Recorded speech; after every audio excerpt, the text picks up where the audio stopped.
Good evening and welcome to this Tuesday, June 6, 2017 meeting of the Raymore Planning and Zoning Commission. Please rise for the Pledge of Allegiance. I pledge allegiance to the flag of the United States of America and to the republic for which it stands, one nation, under God, indivisible, with liberty and justice for all. Thank you. Before I call roll this evening, let me remind commissioners, please make sure your mic is lighted green and speak into the microphone for the record. And we will call roll. Commissioner Anderson. Present. Commissioner Armstrong. Present. Commissioner Bowie. Commissioner Crane. Present. Commissioner Fizer. Present. Commissioner Meiske. Present. Commissioner Sarsfield. Present. Mayor Turnbow. Present. And Commissioner Faulkner is present.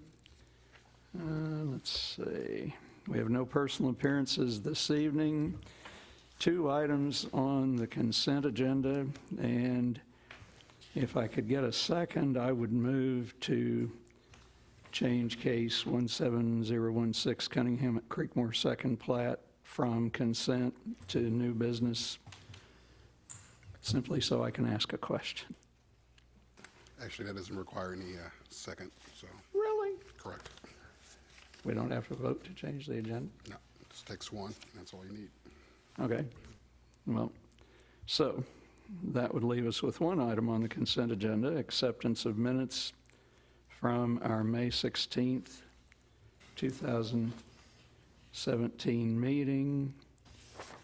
And unless there are any concerns about the minutes, I would entertain a motion to accept minutes of May 16th, 2017 as presented.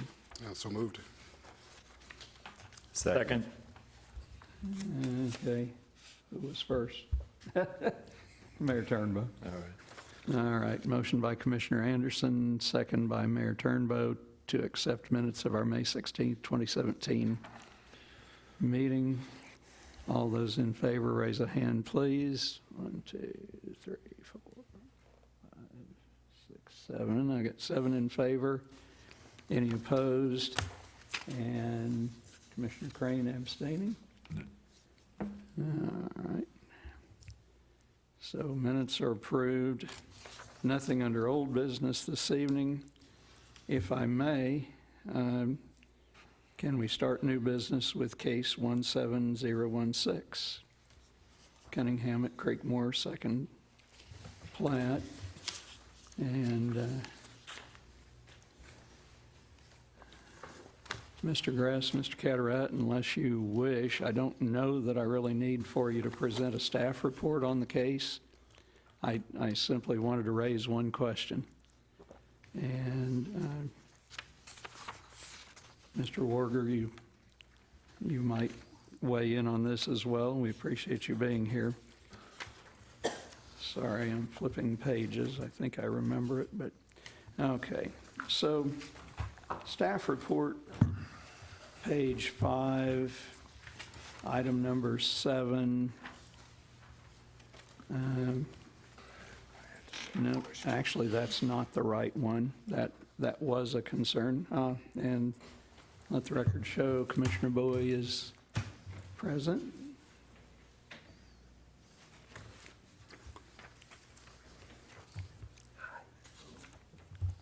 And that item that I had highlighted had to do with a suggested change. I'm going to ask 2 questions, apologize, but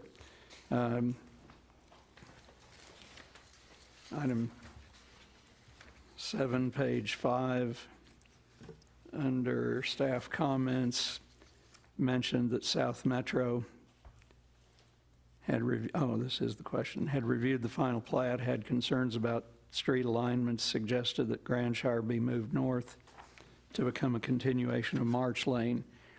I very well may have missed it, but I don't see any change like that in the final plat.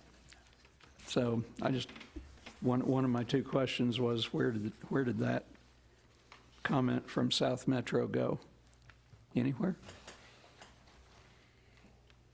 Mr. Grass? I believe, and Mr. Warger might be able to speak on this a little more clearly.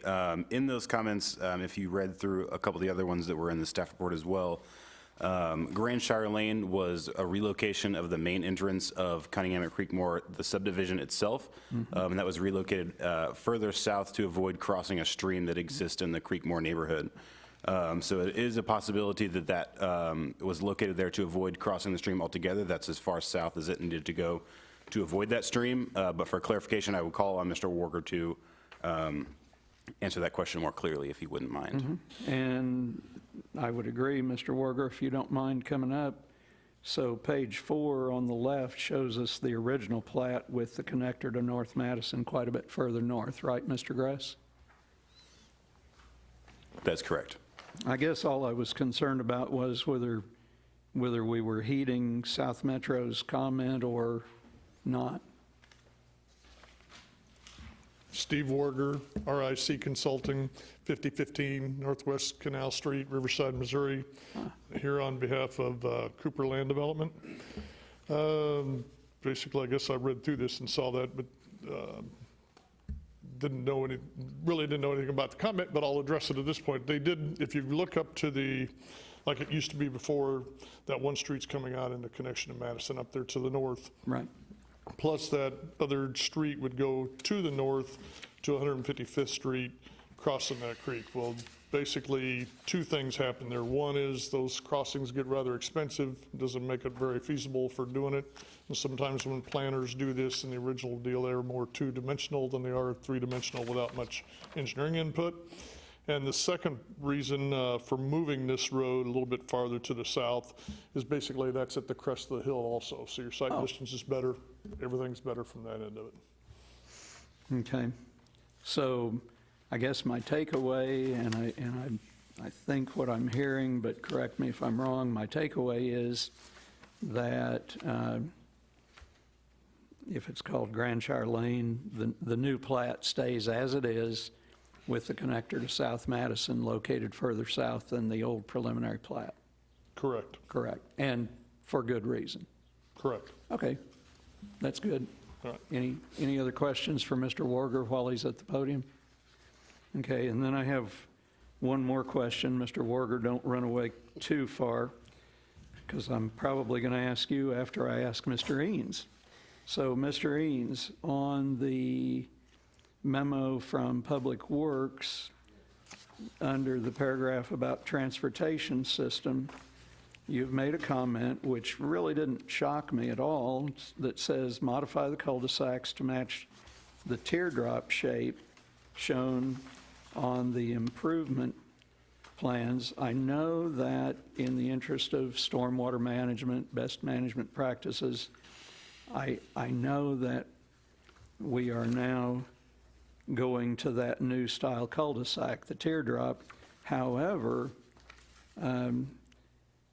what I see here with Cunningham at Creekmore second final plat is that there are no permanent cul-de-sacs, as I understand it. These would only be temporary at the boundaries with Cunningham First or whatever. So I guess my question to probably Mr. Eanes first is, do we really need to do the teardrop-shaped cul-de-sacs on a temporary basis? I don't remember that we've encountered that before. There will be no need to put the teardrop shape on a temporary cul-de-sac. Oh, okay. So that kind of alleviates my question to Mr. Warger, but I guess that's okay with the applicant. Yes, it is. Right? Okay. Correct. Thank you, both. I'm good. Thank you for taking the time to answer my questions. And is there any further discussion since we moved the case to Mr. Chairman, new business? I just want to be real clear on this. I had the same question that you had on the South Metro Fire District. Is this concern they have a matter of public safety? And if it is, did the good reason for it get passed off by South Metro? Or are they still saying, hey, we should do it this way? Their comment was more related to the number of streets that are being added in Raymore for the purposes of memorization by public safety personnel. So their concern was that moving that street further north to connect that would eliminate one extra street in the city. However, being that Raymore is a growing city, that concern it's a valid one, but for a city that's growing, obviously we're going to be adding more streets as the city continues to grow. I'm not sure it was necessarily a matter of public safety as it was for, like I said, memorization for emergency staff and personnel. It wasn't really necessarily perceived as a public safety issue. Well, I was wondering, because were they concerned that if they came down that road, they then had to make a decision of whether to turn left or right to get someplace, and it might, delay them getting there? Right. So it's not that much of a public safety issue, is what I you're don't, I saying? don't believe so. Okay, thank you. Well, and to add to that, Commissioner Crane and Mr. Fleming, feel free to weigh in on this. Reading item 7, I note very specifically the word suggested. South Metro Fire reviewed, had concerns, and suggested. So it wasn't, it suggested doesn't seem like as strong a statement as insisted or required or something like that. Would you agree? I agree. Okay, so I think we do have some discretion, and I appreciate Mr. Warger's clarification of the rationale for the current plat. Are there any other questions, any other discussion on case 17-016 Cunningham at Creekmore, second final? Otherwise, I would make a motion, if I can find my sheet here. I should be able to do this from memory, but let's not push my luck. I would make a motion to accept staff findings of fact and forward case 17016 Cunningham at Creekmore, second final plat, to City Council with a recommendation of approval. Second? Commissioner Sarsfield? Okay. Motion by Commissioner Faulkner, second by Commissioner Sarsfield to accept case 17016 and forward to City Council with recommendation of approval. Is there any discussion on the motion? All those in favor, raise a hand, please.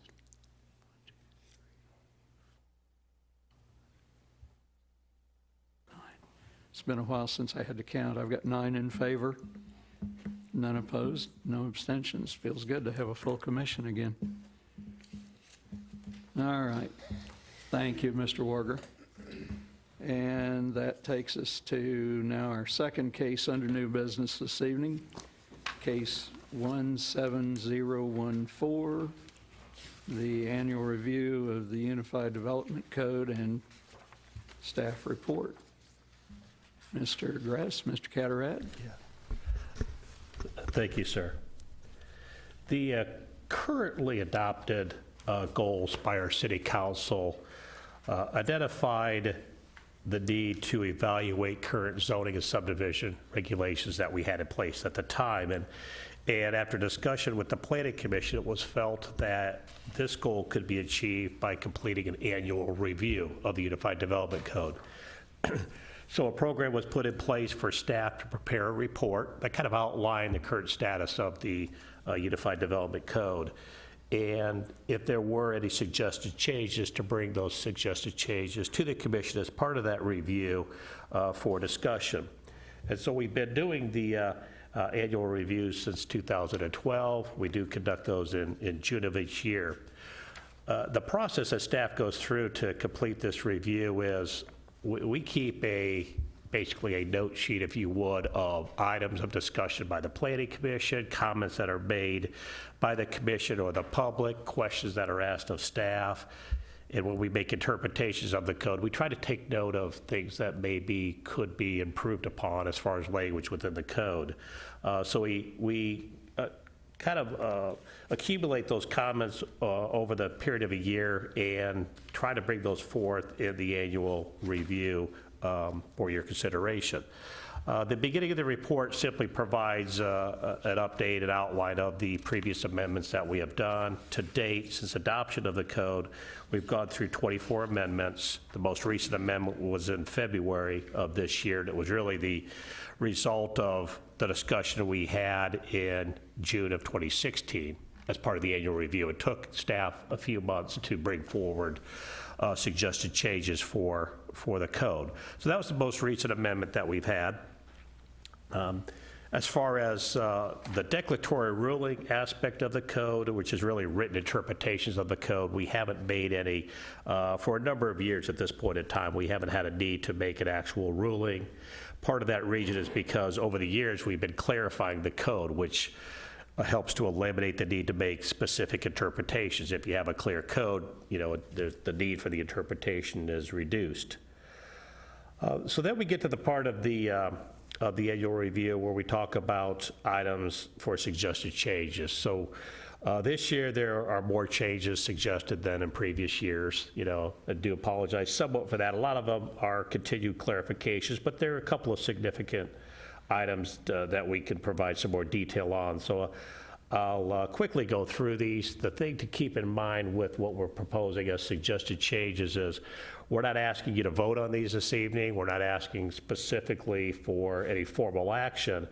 What we would ask as we go through these, if there are any items of concern, to raise those. What we would propose to do with your direction is come forward with a formal code amendment at a public hearing. So we would take these suggestions, formalize it, and actually make it an application, a case before you to formally amend the code and have a public hearing and vote at that time. But if one of these items, one of these suggested changes just comes to you, as a commissioner, you say that there's just no way of, that's not a change we would even consider, that we can strike that from the list. We don't even have to go to the public hearing process. Right. But I'll quickly go through these. If you have questions on them, If you don't mind, please let me Mr. know. Ketterat, just for clarification. So I've glanced through these. I think what we've historically done is basically discussed a topic, get consensus from the commission, move on. But, Yep. I wanted to advise commissioners, if you have comments about a specific topic, please make them then, while they're fresh on your mind, and let's just discuss each of these as we go, rather than trying to remember and take notes for discussion at the end, right? Most helpful, yes. Good. Thank you. So the first suggested change would be dealing with the keeping of animals, which does fall in the UDC. Simply, we're clarifying language, actually using the terminology of chickens. Our code currently doesn't specify that. This is, directly to the raising of chickens in the backyards, if you would, of homes. So right now, we allow them in the agricultural and the rural estate. This would propose to allow it on properties owned R1 if you have at least 3 acres, because we do have quite a few R1 zoned properties that are at least 3 acres in size. So that's the only clarification there, is to accommodate larger lots that may not be zoned RE. That's the gist of that proposal. Yes, sir. Mr. I can understand on that item about the, cattle or sheep or horses and so forth, 3 acres. But chickens, I've had a half-acre lot, not here. And I had 2 chickens just for eggs. I wasn't trying to open up a chicken ranch, so to speak. And they were very well content in just a backyard space of 30 feet by 40 feet at the max.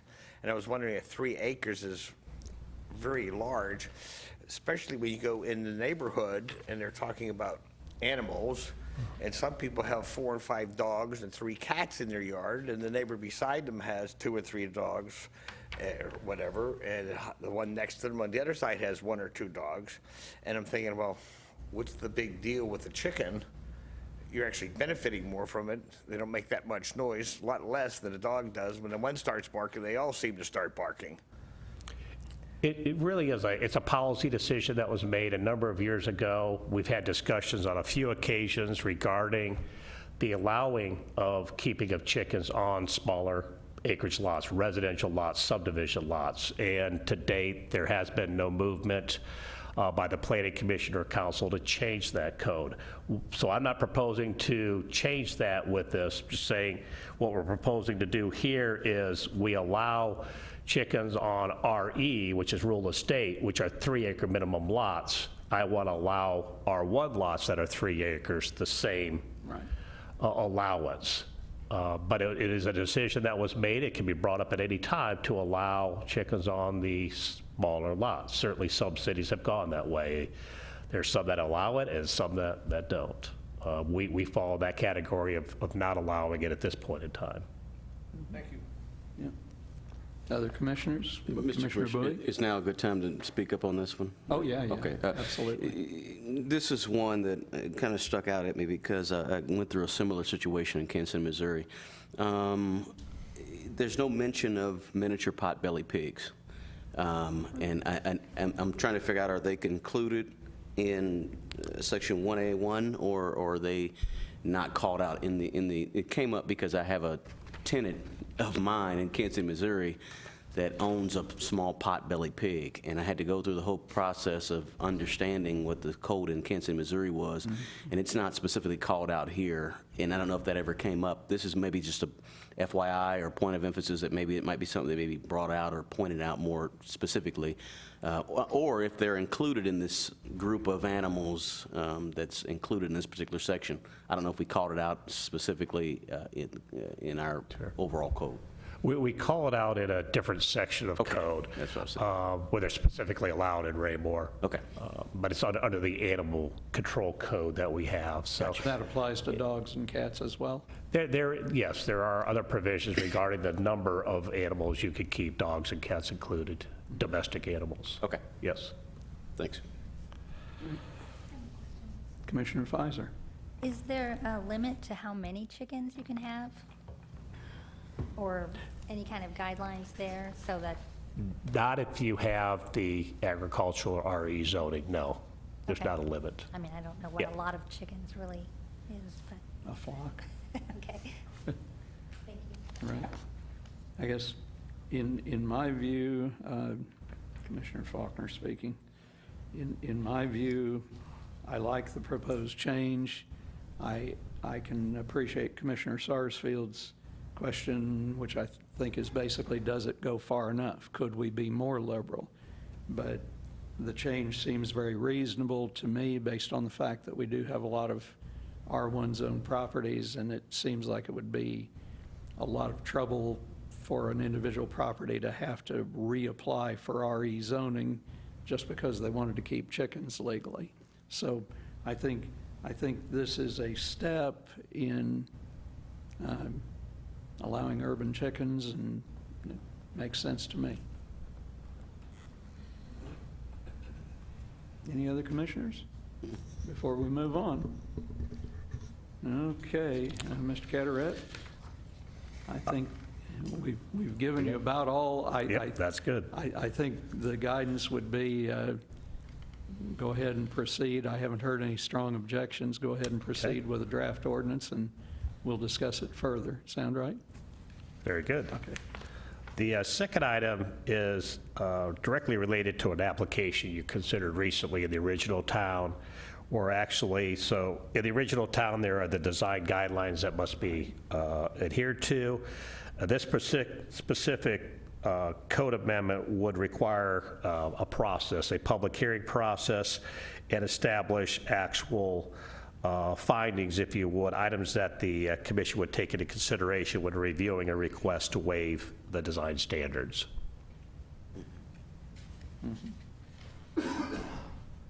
So the public hearing process would be legal advertisement, signing the yard, and the notification to anybody owning property within 185 feet. It's really codifying what we ended up actually doing on the request for the front garage. That's correct, sir. Yeah. Yes. Thank you. Commissioners? Yeah, Commissioner Anderson? No, he already agreed. Sorry, just noting. A little hard to see on the audio. Any other comments from the commission? No? Can we at least indicate that this is a reasonable? Okay, good. I see heads nodding. Okay. We'll give you as minimal guidance as we can and No. still give you some guidance. You'll see it again and have a chance to actually vote at that time. so There you go. Officially vote. That sounds great. Okay, Mr. Carteret, if you'd like to move to number 3. Item number 3 would be the change of one term definition and the addition of 2 new definitions. That the 2 new definitions will apply to an item a little bit later in the list here that Mr. Gress will go over. The change of the current term, mini warehouse, isn't really the proper terminology to utilize for what we're trying to regulate. It's really a self-storage facility, so we're not changing the actual definition, just the terminology. You'll see that carried through in the next item as well. So again, the definitions, if we have terms that we're utilizing for clarification, we try to define those terms. So the accessory dwelling are new definitions? That's correct. Those would both be new. Right, thanks. Seems okay till we see the other items that actually refer back to Yeah, these sure. definitions. And we could come back to this if we need to. Sure. Any concerns at this point? Okay, let's move to number 4 then. Number 4 is in the use table for commercial uses, again, just switching out the self-storage facility terminology for mini warehouse.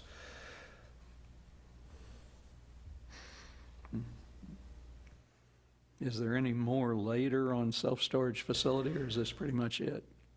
This is it at this time. There is a possibility if we move forward with this table change, where staff may be looking at better delineating self-storage facilities. As the market changes, there are not necessarily new technologies, but new to Raymore would be a completely climate-controlled indoor facility, which right now would require industrial zoning. Okay. But a lot of communities do allow those facilities under certain design guidelines to be in commercial areas. So the building, you don't have access to units from the outside of the building. You have to park your vehicle, go inside, for inside climate-controlled storage. We may look at, because we've had an inquiry, we may look at how that would fit within our code, but that would be the only suggestion we would make to changing the regulations So I regarding think what I'm facilities. hearing, that would be a little more like a warehouse, but not an industrial use of a warehouse. Exactly. You don't have the impact, the outside appearance impacts. Yeah, gotcha. Thank you. Commission, you have any questions or concerns about item number 4, self-storage? Mr. Chair, if I could. Mayor Turnbull. Jim, on that particular item, you just mentioned the potential for a commercially zoned area allowing for that type of construction. Is there any reason why we wouldn't add it at this time? Because I have heard of interest in that particular area, and so it would mean that this group would have to be considering that fairly soon if what I'm hearing moves forward. So I was just kind of curious if there's a potential for us to go ahead and take care of it at this time. Why would we not take care of it at this time? Thank you, sir. And I would agree that is likely our intent as well. Why we're bringing it up this evening is our knowledge of the question is very recent, and so we would like to take care of it with this amendment, at least consider it, bring it forward to you so you can look at it, consider what we would propose. But yeah, I think timing, we would want to include it with this amendment. If you're ready, if you're ready, when you're ready with the other proposals, And we, Might as well include it. Yeah, that's what I was thinking. good idea. Okay. Okay, other commissioners have comments on self-storage? Okay, let's move on to number 5 then, Mr. Carteret, Mr. Gress. Number 5 is a section of the code that identifies provisions for special uses. So restaurants are permitted uses in our commercial districts. We identify under the special use provisions about drive-through facilities have to meet specific language in our code. There's no current language regarding outdoor patio dining areas, and it probably would be appropriate at this time to provide some standard on how close an outdoor patio could be to a residential area. Getting commercial building, a restaurant can be as close as 20 feet to a residential area. Not saying, most of them are not that close, but the possibility could exist. So we want to at least consider a reasonable distance than an outdoor patio area because of the noise factor, the possible impacts on residential areas. And looking at other codes, 100 feet is generally what is utilized for a setback of these patios areas. So that's what we would propose. And what this is, again, the restaurant's permitted. If they want to have an outside patio, then they would have to meet these requirements. Right. You've probably given this a bit of thought. Right now, I'm only coming up with 2 restaurants in Raymore, Missouri Mud, and Culver's that have outside patios. Are there more that I'm just not thinking of? There are more. They're just smaller in size. Okay. I mean, even Dairy Queen has a small outside table area at other restaurants, Panda Express and others. But none that fall within, other than Missouri Mud would be the one closest to a residential area. Right. And there's a fence Correct. back there between the commercial and the Correct. and the residential. So, yeah, I think it helps probably to be able to actually see an example and presumably if it's an existing use and it hasn't caused problems, that gives us a little bit of a comfort factor. True. Yes. But the buffering makes a big difference. Yes. Well, to that point. Commissioner Anderson, yeah. So to that point, even though we have 100 feet listed here, any caveat there if there is any natural or man-made buffering there as an exception, maybe? It certainly could be considered, yes. Was there a question? Commissioner Sarsfield? Excuse me. Yes, I mean, 100 feet because people are talking while they're eating and so forth is, and it also I think it's lacking a little bit. Where was it? Ernie's used to be up here. They had 5 tables out there. Then you have someone that has 35 tables out there and people talking and so forth. There's one thing, a sports bar, let's say, where they can get louder and so forth. And I haven't been to a sports bar yet where you couldn't hear the music from 300 feet away. So it might be good for the restaurant in itself, but the noise level carrying, not so much the conversation between the customers of the restaurant talking. You hear that mumbling in the background a little bit. You could hear that off your neighbors if they had a party in their backyard. But they play that music so loud, I think this is lacking a little bit, and I think we might run into that later on, the noise ordinance of it, because even though it may not be loud there, if it's an open space between, that sound is going to carry, especially if the wind's going in that direction. So I'm concerned with that end of it.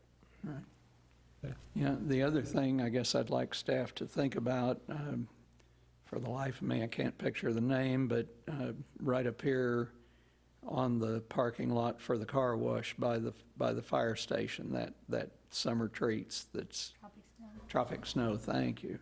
So, I'm kind of wondering, I mean, that's a completely outside. Now, whether it would fall under dining area or not, I'm not real sure of, but I mean, it's a different kind of operation. There's another one around on Madison by El Dorado. Yeah.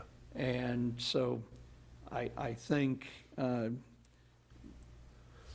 we'd have to understand how those fit in with the definition of outside patio dining area.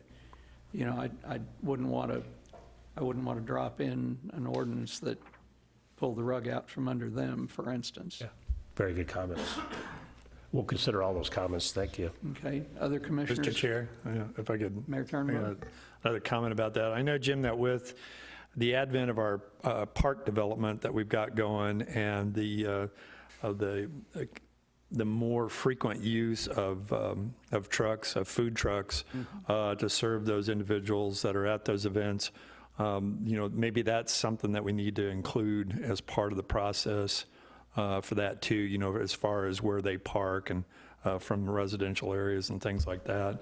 The other thing was that what Mr. Anderson said about the buffering, I thought was a good idea to do a little follow-up on too, that like for instance, MoMUD with its outdoor area so close to the adjacent residences behind it might fall within that 100-foot measure. And as long as there's buffering and a buffering exception to that process, that we may include that too. I thought that was a good idea. I didn't know if you'd followed up on what Mr. Anderson had said on that, because I thought that might, since we have an A, you could always go A, B, C or whatever with the exceptions on that. Certainly, yes. Okay. Yeah, I think what we've at least identified is that this item 5 restaurant outside dining area is not going to be, you caught on. It's not going to be a trivial matter, is it? No. We may need some good legal advice on this one. And also, as always, feel free to benchmark other surrounding communities in the metro area and see if they've got anything that works or. I know Lee Summit went through it fairly recently for a restaurant they have on Highway 50. So, there's a lot of good information out there. And, Okay. yeah, we'll check that. Any other comments from the commission on number 5, the restaurant? Mr. Chair? Yes, Commissioner Sarsfield. The part about shall be protected with a railing or similar barrier, I mean, a railing isn't going to stop any noise. No, that was safety, I think. Yeah, that was a safety. That was more of a safety if it's thing? adjacent to a vehicular area, we want the railing there. Okay. Yes. It's too easy with a fast food place where you have a drive around the building, and that's also how people walk in and out. It's way too easy to walk out a door right into the path of traffic. And of course, that's not exactly what we're trying to address here, but it's related, I think. Okay. Other comments on number 5 before we move on to 6? All right, Mr. Carteret. Number 6 is an amendment just changing the section numbering that we have regarding this particular item on subdivision review, where we identify a range of sections, and since as we do amendments, those section numbers, that range changes. So here, I just want to make reference to a chapter, which is chapter 470, rather than specific sections in the code. So it's it's just to me, it's minor language change. Mr. Fleming, that sound okay to you? Yeah. Okay. Commission comments? Seems reasonable. Okay. If there are no comments, let's move on to 7. Number 7 is related to a few other items that we're proposing to change. And it's really dealing with construction of roadways that would be adjacent to a proposed new development.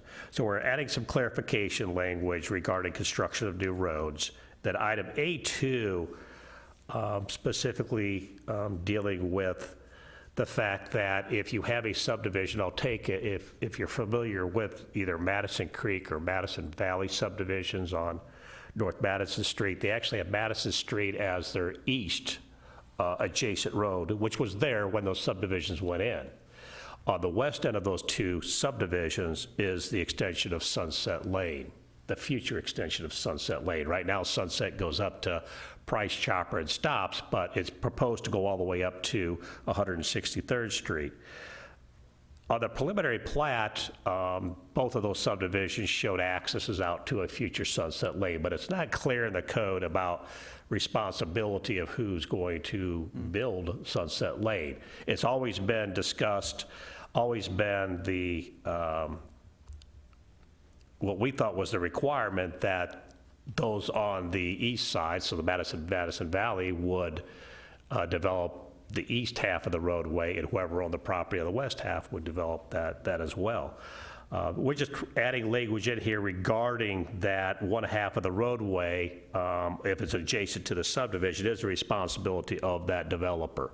So it's making it clear for both of the, I just use those two as examples, that that half of the roadway and a sidewalk and/or trail, if a trail's identified on that side of the roadway, is the responsibility of the developer when that time comes forward. Now, both of those developments are currently, if you would, on hold because the preliminary plats have expired. So in order for anything to be added on to those two subdivisions, they got to come back through this process, and this code language makes it very clear, you're responsible for half of the roadway. The other half of that road, the city owns quite a bit of land now with Hawk Ridge Park. We know we're responsible for half of that roadway as well.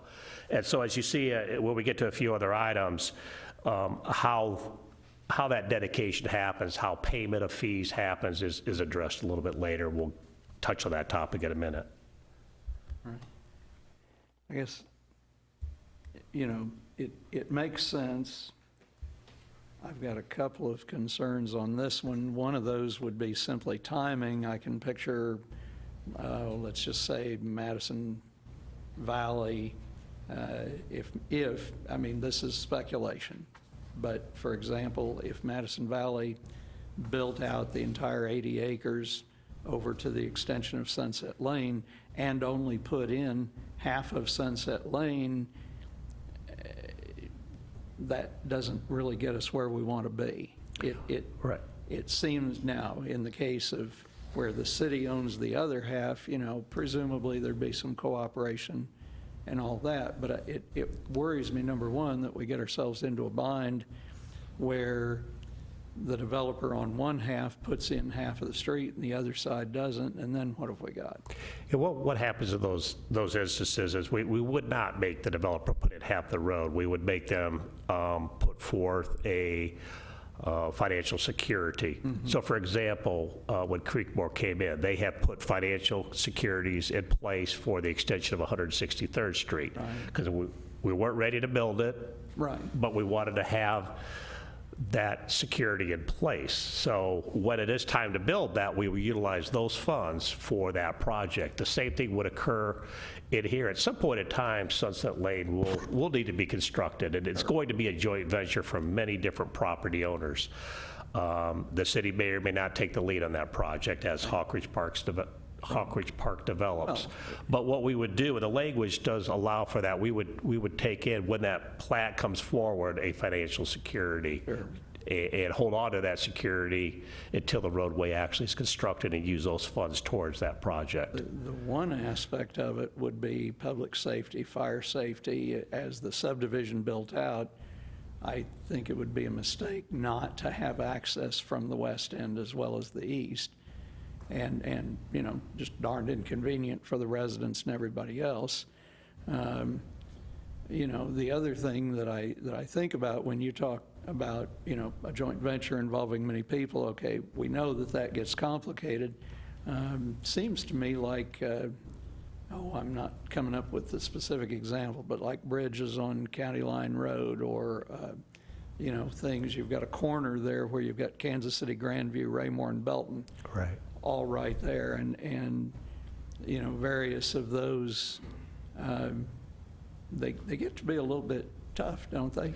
It does, and I mean, a good example with the 155th Street, County Line Road, the city has partnered with Kansas City, who's on the north side, Right. for a 50-50 split of the cost of not only replacing that bridge, but making the improvements to 155th Street. So a very similar example. It's a little more complicated on Madison or Sunset Extension because we have multiple property owners, but still doable.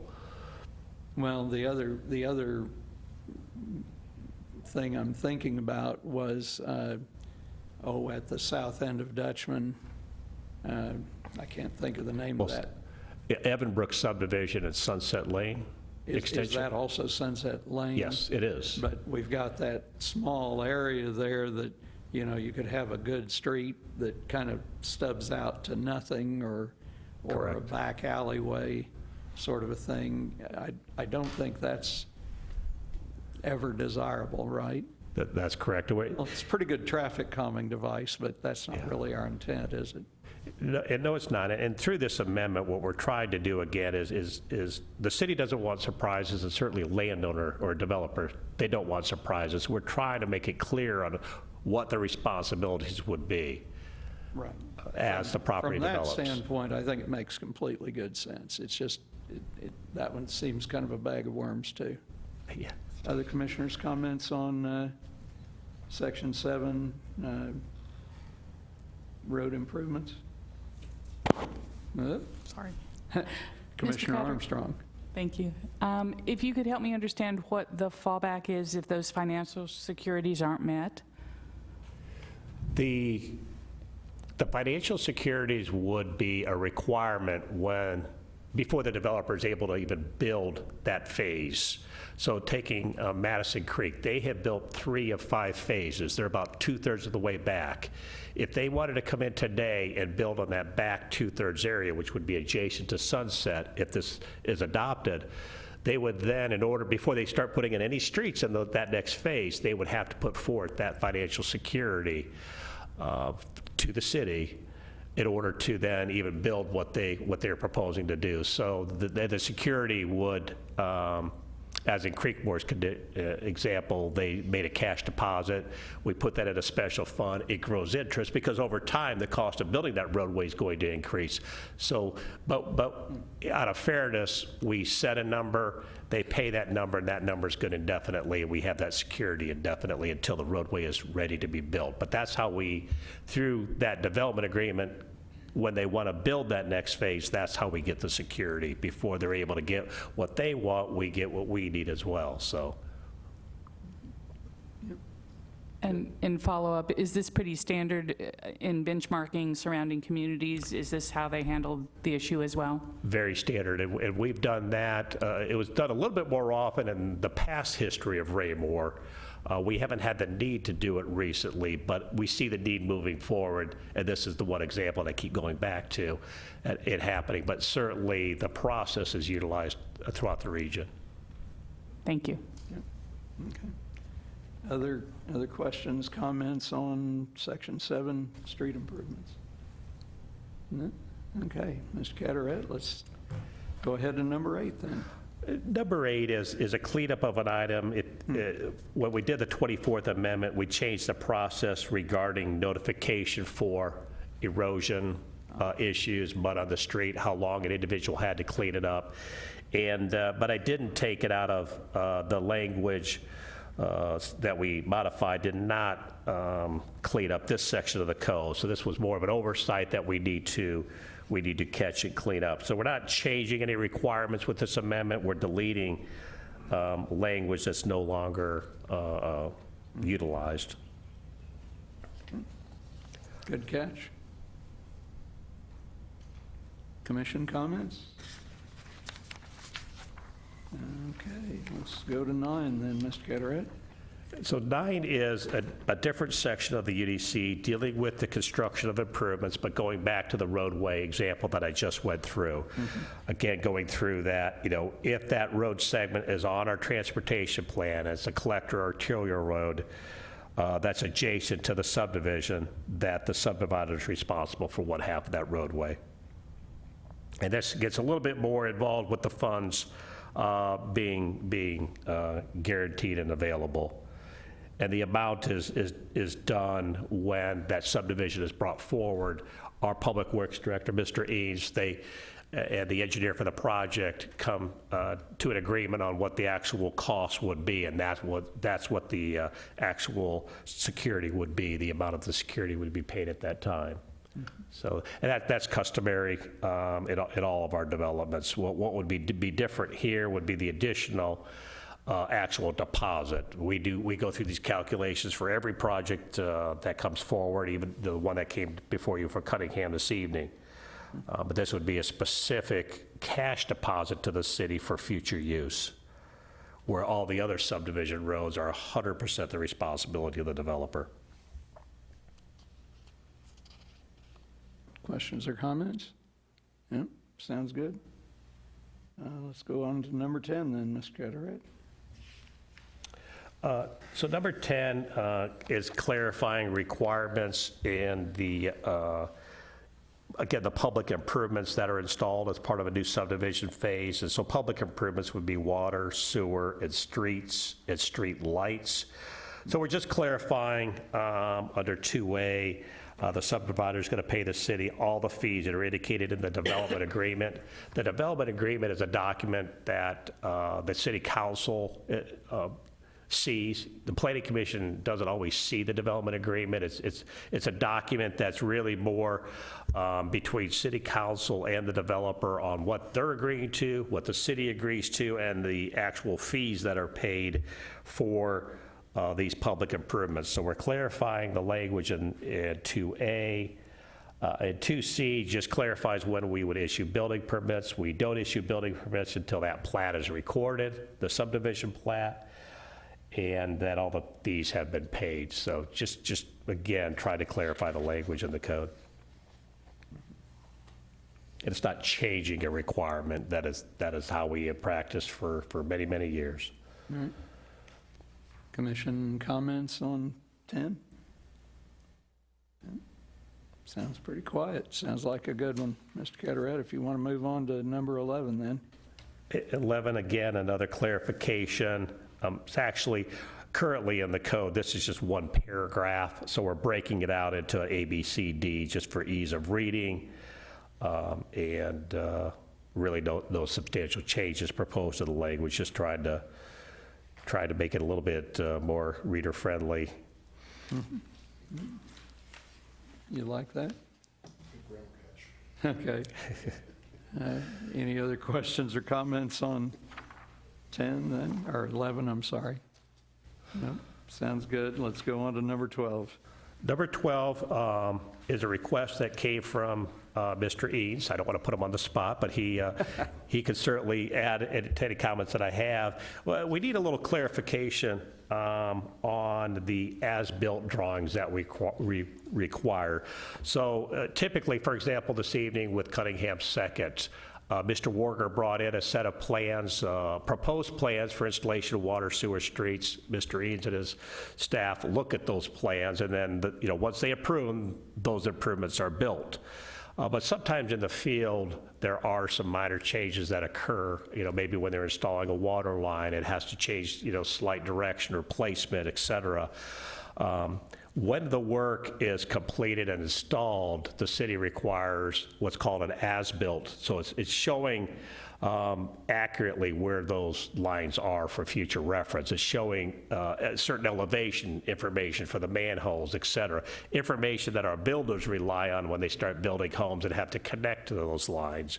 So it's very important that we have the as-built information completed, timely, accurate, and so there's some additional wording that we're going to have to work on with this section, but generally what we're trying to get at is that we need to make it a little clearer on what we expect regarding as-bills. Right. So Mr. Eads is getting the information that he needs. So, Mr. Carteret, I'm having a hard time with J under 12 because I don't see any strike-throughs or any yellow It should all be highlighted. Huh? I'm sorry, it should be, 1, 2, and 3 should be highlighted. Oh, It's all new highlighted. language. Oh, okay, so that's That all was- new. And it's not complete either, so. Right, I know you said clarification needed on Yeah. specific. I dropped that item in probably before it was ready, before Mr. Eads finished up. He's got a number of items that need to be added to that. So we'll do that if we move forward with this, but the general consensus we are looking for tonight is to provide the clarification in the code on what needs to be submitted as part of the as-bills. Commissioners, what do you think? Commissioner Bowie? Just a quick, something to think about on this. When you say subdividers shall refer to growth management plan, sometimes the wording shall sometimes can get misconstrued as a must or something that's required. And then when, in your note, obviously, we know the GMP is something to use as a guide. But just think about that as you word 13A, that sometimes when you put shall, and it says shall be, shall refer. So I get the refer part, but just consider okay. the shall as maybe, you might want to look at some wording on that so that it's not meant Commissioner to be. Bowie, You're ahead of us. If I can stop you for a minute. I just wanted to point that out. If you're on 13A, I didn't think we were done with 12. Yeah. Oh, sorry. I saw that. I thought I might be jumping ahead, so I apologize. Yeah, I know you're talking no, about as-built. I apologize. I'd kind of like to close out 12 Okay. first, because All right. I was That's my getting fault. lost there. So before we leave 12, as-built drawings, any other commissioners have comments on those? I have one comment. Yes, I think Commissioner it's Meiske. important that we put in the code a time frame on when we get the as-bills. Because that could be important, especially, if there's any, construction that's got to tap into, things like that. And if it's 6, 8 months later, that could be an impact. So, Yeah, you're absolutely correct. Currently in the code, it is stated that they're required before the city council accepts the improvements. And council has to accept those improvements before we issue a building permit. In practice, we have allowed the as-bills to come in after. Okay, Mr. Eames? But it is something that, go ahead. Yeah, go ahead. No, you discussed the item, you brought up all the issues that I would like to discuss. The other reason for the as-built is to update our GIS information system, and it's important that all of our public works operations people know where all our structures are in the system. Sure. Okay. Sorry, Mr. Cataract, if I interrupted, but I saw Mr. Eames was reaching for the button there. It's his item. I need to let him Yeah. speak on it. But yeah, Okay. Commissioner Meiske, you're correct. That is a critical item, and we've been having discussions on maybe reeling in the developers a little bit and enforcing that commitment, because that is part of the code now. It has to be done up front before we allow them to build any homes. Other questions on 12 from the commission? Comments? Okay, seems good, even though it may need some refinement, but the idea is good, I believe. Okay, now let's go on to 13A and Commissioner Bowie. Well, we noted, good suggestion. We noted your comment. I apologize about getting ahead of you. I'm sorry. That's all right. The reason for the proposed language change here, the growth management plan is a guide. It is the vision for the community, but it's not specifically a code where you have to be compliant with the growth management plan.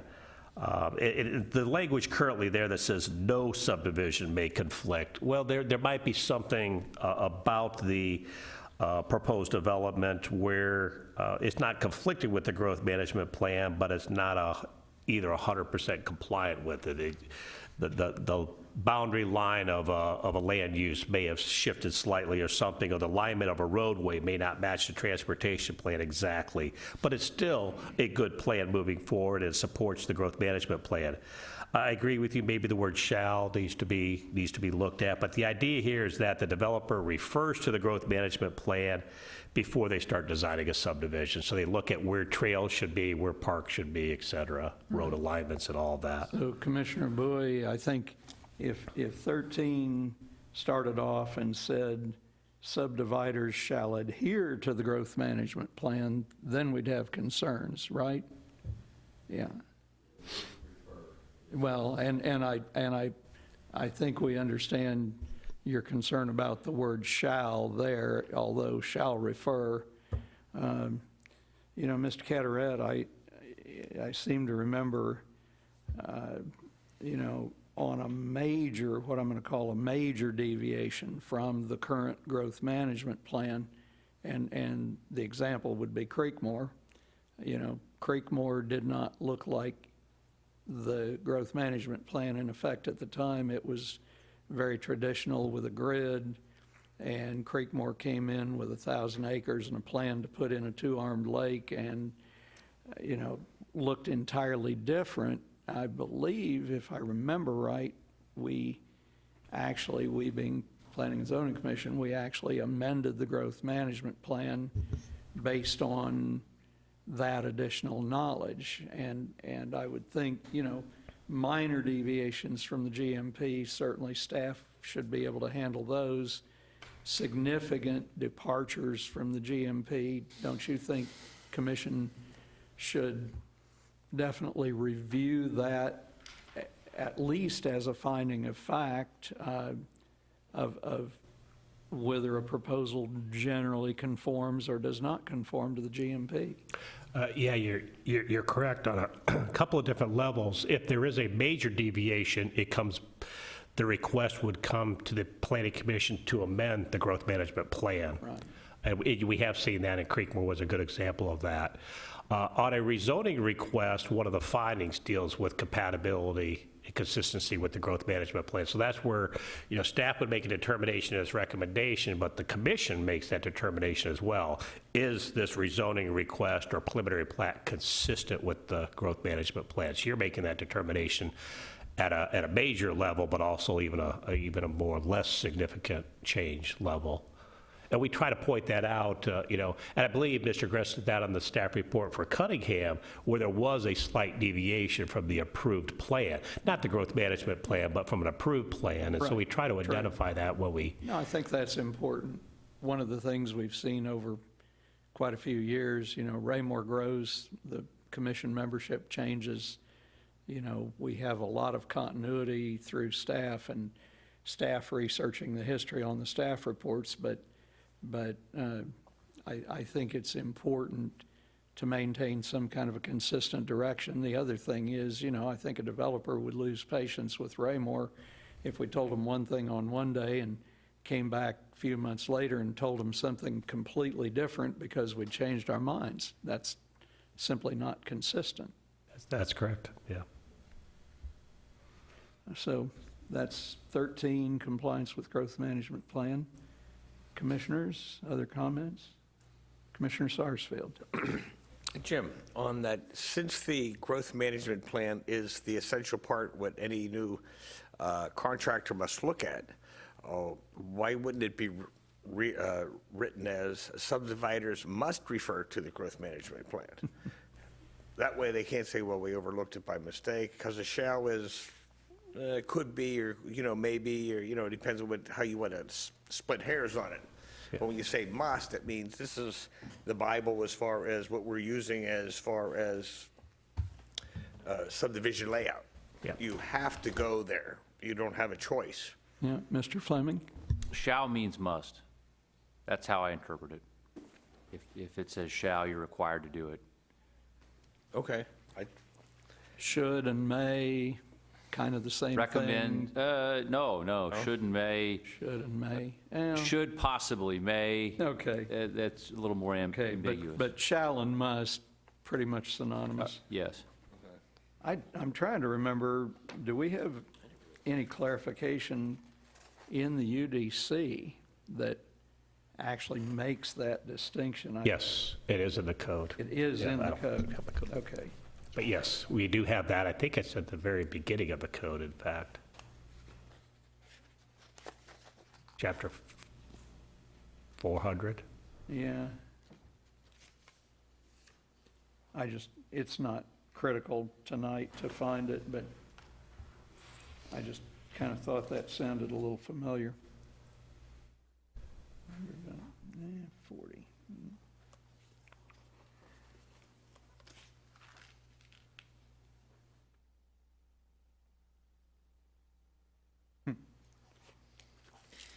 Well, we both think it's there, and I haven't found it yet.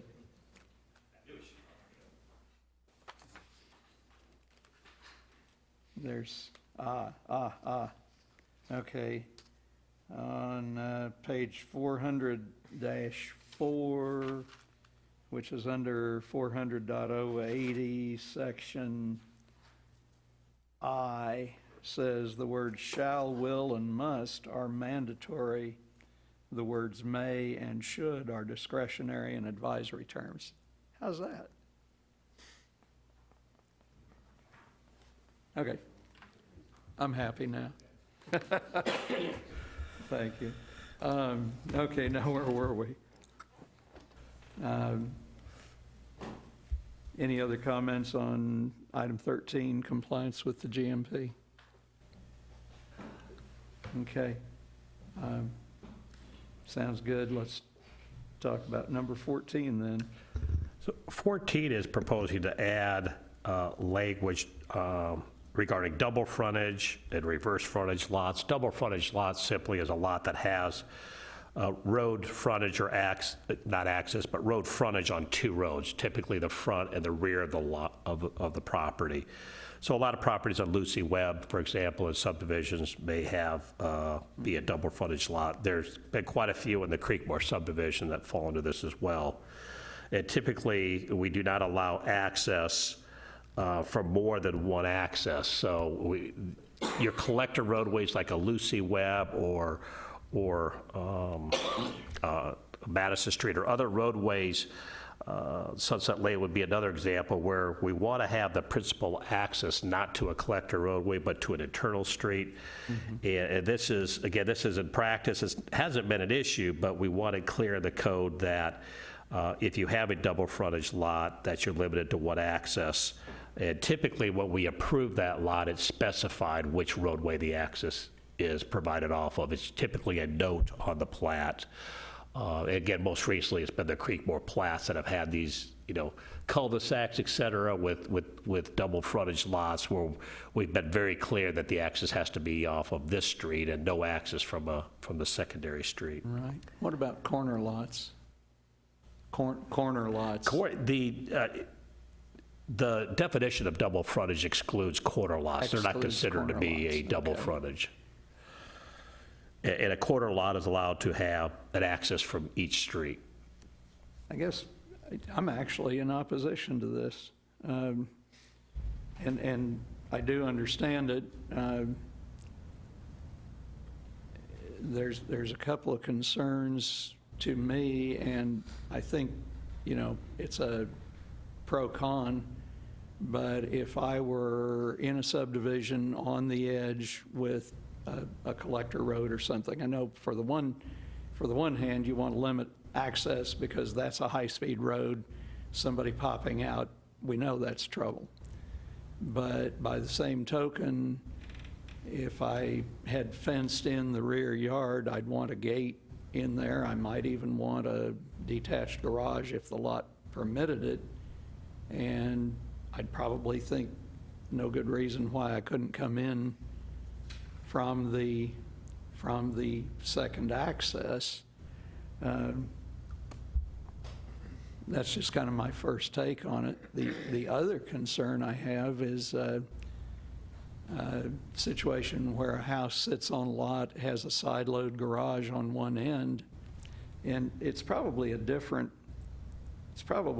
situation. So tell me if you think this would not be covered by the paragraph, but I think we also have something on driveways, on basically limiting number of driveways to the street. So I can picture a situation with a sloping lot, side load garage on one end of the house, main floor, lot slopes, and you've got a boat door for access into the basement from the other end, and presumably another driveway because it makes a real mess driving across the yard. What do you think about that one? Well, there's a number of reasons we would propose this language.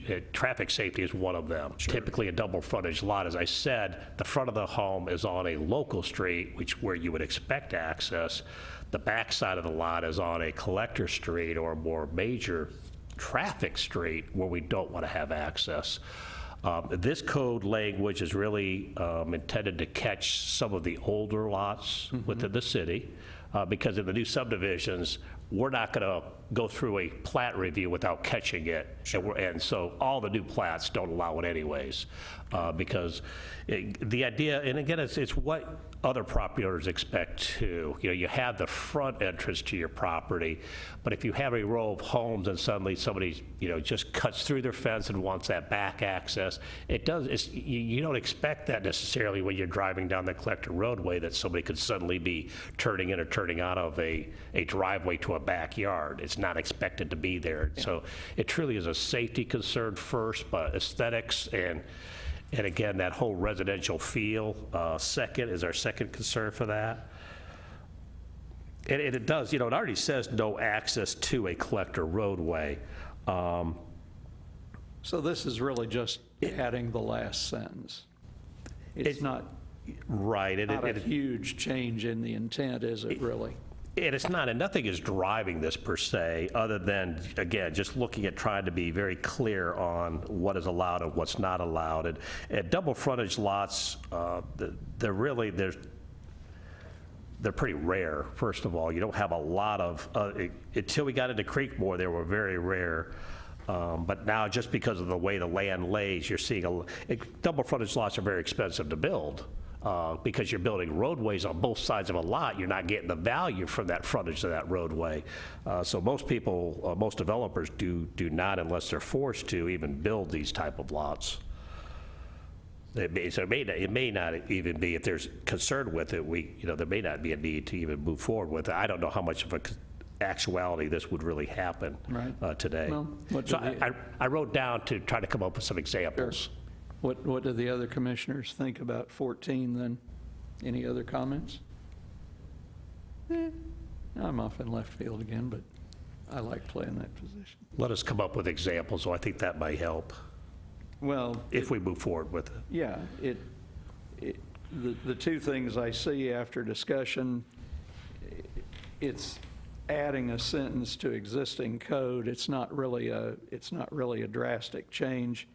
And I guess the fact of the matter is, I like the statement in sentence 1 that those may be approved at the time of preliminary plat approval. No access allowed onto a collector or arterial. No, I think I'm stuck on this. I like it the way it is. I don't like the change, but absolutely bring us a draft and we'll go with the commission. All right, let's move to number 15.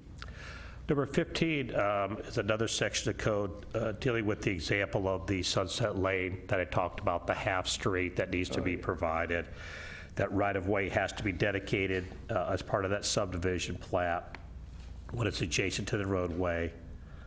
So again, it's dealing with the actual, more of the right-of-way than the building of the street. But I wanted clarification in this part of the code.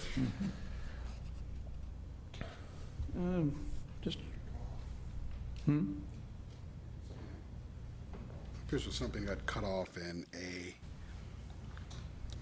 So Where? The last sentence there, agreement with the city that all, and everything is struck out after that. So something missing. You got the same copy as I do? Are you in 15 or am I ahead? No, 15, half streets. No. That all. Right. Oh, I think it's changing, Okay. it's striking both and adding the word all. Okay. Correct. I went to the wrong page. I'm No, sorry. that's okay. All right.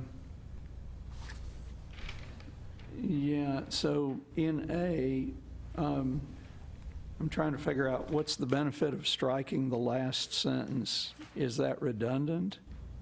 Where it used to say all internal, local, and collector streets shall be constructed? You wouldn't have a half street being internal local, yeah. Right. They So don't go it's together. irrelevant to this It's paragraph. irrelevant to Okay. this section of Yeah, code, yes. Sure. Okay. What do you think? Good? Okay. Other commissioners on 15? Yeah, okay. Sounds good. We'll go to 16 then. 16 is a section of code that deals with street names and street signs, and eliminating language that talks about street names, not duplicating other names, et cetera, because that is all part of our city addressing and street naming policy. I'd prefer just to reference Right. that. Now, where is the policy available? It's, of course, written copies available with the city clerk or our office. It's available online. So is it It's part of UDC by reference? by reference. Okay. And when they do, and it really only comes into play when there's a new preliminary plat coming forward for a subdivision. It's been, well, many, many years. And when that happens, that's when we give the developer a copy of the policy, and a copy of the street name list, so they know what street names can be used, which ones are reserved, not which ones can be used, but which ones are reserved or in use, and they have to come up with something new and different. But it's much better to refer to the policy than try to, go through and duplicate the policy of the code. I'm glad to know that we have a policy. When I came here as a cop, I didn't think there was a policy. Yeah. Everything was named something different. Yeah. And we didn't have a policy, and because of the growth, you see all the problems, and you have to correct it with a policy, yes. Yeah. Well, so just curious, does that Thank policy? God for Google Earth. Oh, well, I remember when we didn't have Google, but does that policy deal with things like the fact that we have a mix in this area of Kansas City numbering and local 3-digit numbering, house numbering? It does deal with, yes. It deals with address numbers and names. Right. Yes. There is a reasoning? Oh, man, that's awesome. I don't know if there's any rhyme or reason, I've been but- giving Jim a hard time about this Oh. for a long time. We didn't say it had to be a great reason, we just said there is a reason, that's, okay. Other questions, comments about 15, street naming? I'm sorry, I think I've slipped, we're on 16. So much for counting. Okay, let's move on to 17 then. 17 is dealing with a section of code on parkland dedication. And we're actually, this is a substantive change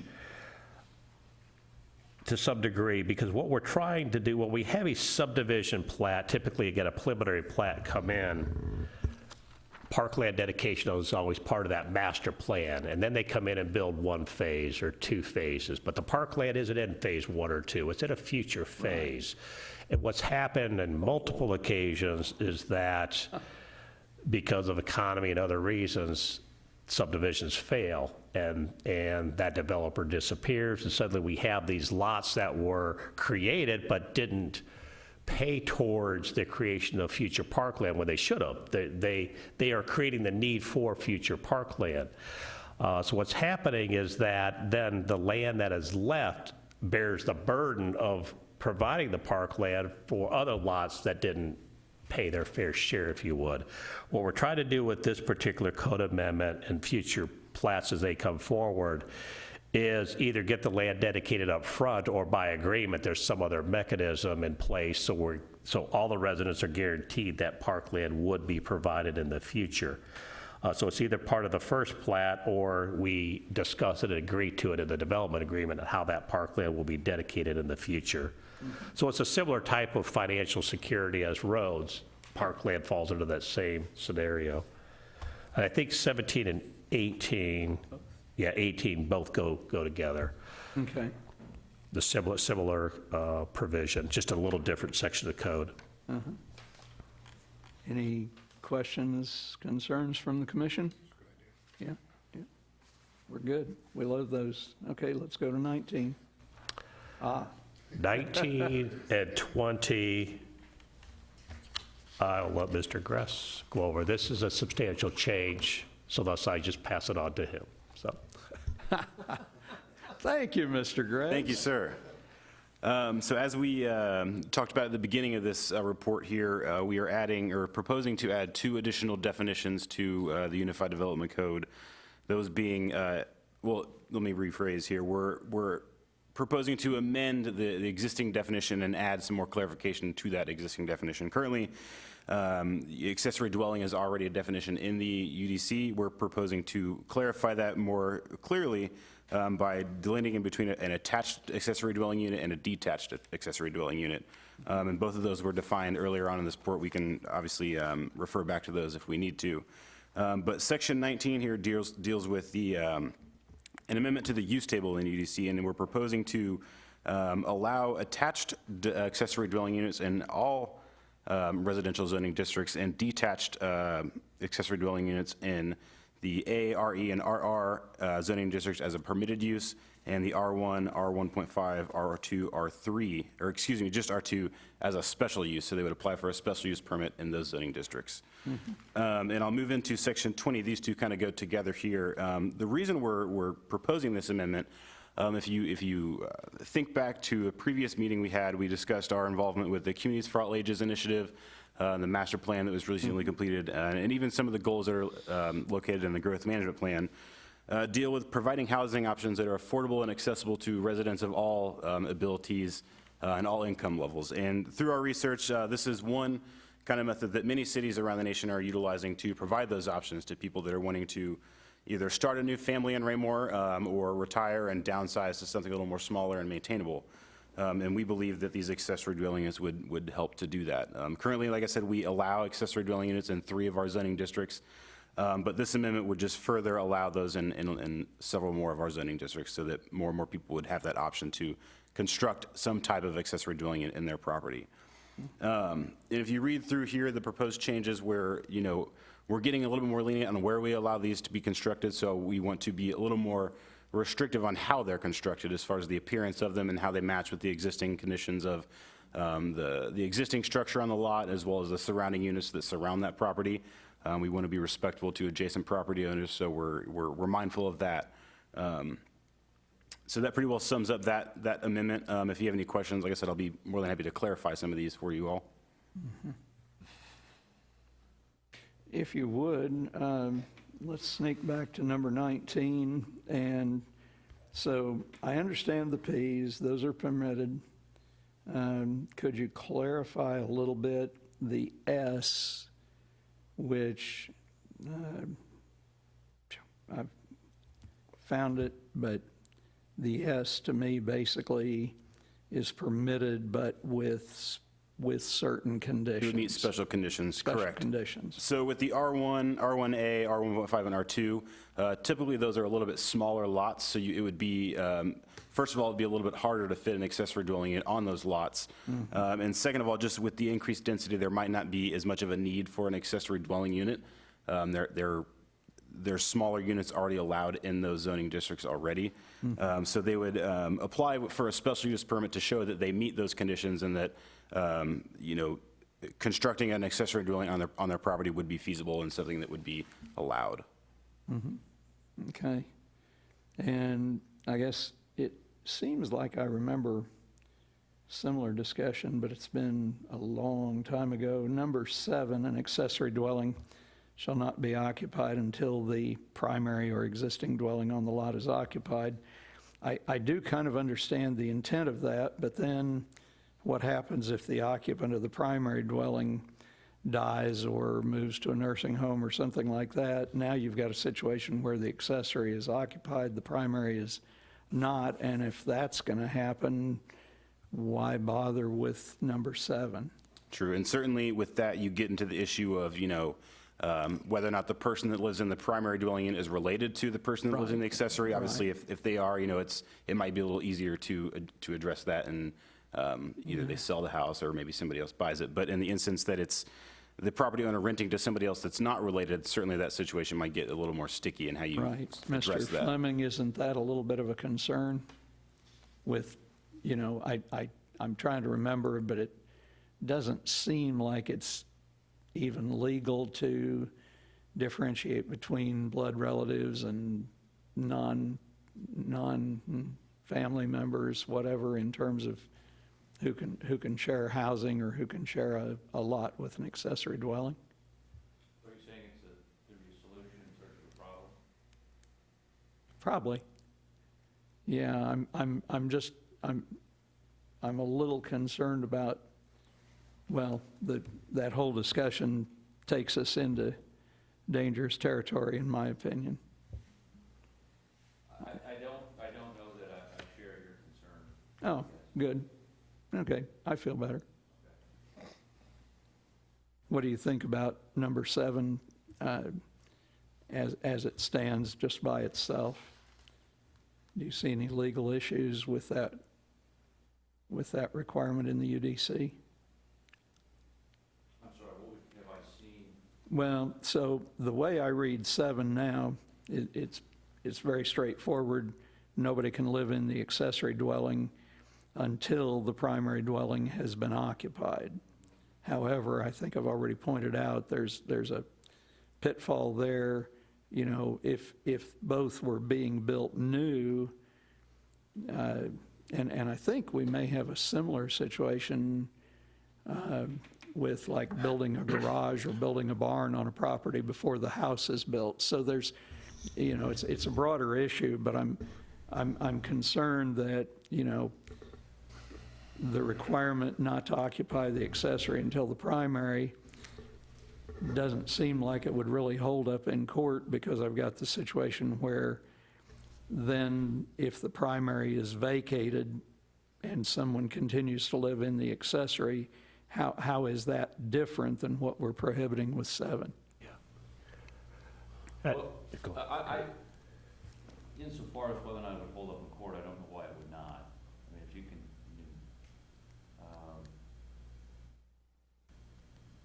I don't know that I see that. I do understand where you're coming from, and that there are circumstances in which you're going to have someone may be occupying the accessory building for a period when the primary is unoccupied. Mm-hmm. That's going to happen now. Whether or not this particular subsection is lawful and would withstand some type of court scrutiny, I think it would. Maybe my question really should be, what do we as City of Raymore gain with number 7? That I'll leave that question for now, and you know, we'll discuss it further as a case. How's that sound? Very good. A good points made of that, sir. And Mr. Gress and I just kind of discussing between the two of us, it may not be necessary to even have that section. We certainly look at that if this moves forward. Yeah. Mr. Fleming, anything further, or? No. Good for now? Good plan. Okay. Commissioners, accessory dwellings. I think back when I brought... Commissioner Crane. Oh. No, that's fine. I think when I brought this first up and we started talking about detached dwellings and all of that, you know, there were a lot of questions going on as to, you know, I brought it up for moving elderly parents in and all, and what would happen when the elderly parents died. And we had questions as to what was primary and what was secondary structures. And do you have to build a smaller one for the parents than the one you have? And if so, if it's 5 square foot smaller, which one's the primary and which one's the secondary? And we got into a big, long discussion on this that I don't think we ever did figure out. Well, which is probably why I'm asking the same question tonight. Right. But, yeah. You know, and if you own the place and your parents die and you're now getting elderly and you don't want to have to upkeep the large house, can you close it up and move back where it's easier to take care of yourself? I mean, there's a lot of things that get involved in that. Right. And it's your property. So out of all of the proposals this evening, I think this one tops the list in terms of potential controversy. One other thing that Commissioner Sarsfield, sure. one other thing that haven't seen it occur here in Missouri that much, but back home, people buy the property and they're building the house themselves. Sure. Or having Amish help them, whatever. So they put a trailer on their property in the back. They're living in the trailer while the big house is getting, better term, figure of speech, while the big house is getting built. It might take him 2 years because of money flow or whatever. But then he's going to move from resident A, which is really the temporary housing on the back of the lot, until the new house is being done. Would this fall under that type of category?